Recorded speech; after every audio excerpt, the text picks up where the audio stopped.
I will talk about how can you fix this problem on your Sonic Boom app. So all you have to do, so you just click here on settings, click on it here.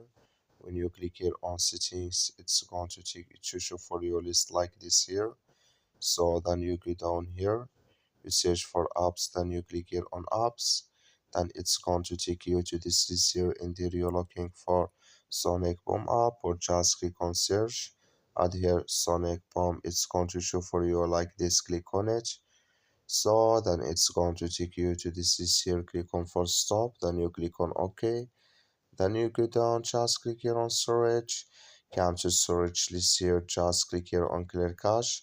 Then all you have to do, so you just go to your Play Store, click on it here, then you search here for Sonic Boom. It's going to show for you list like this here. You will find here update, click on it, and it's going to work with you. That's all you have to do. Thank you for watching. Don't forget to support us by liking and subscribe.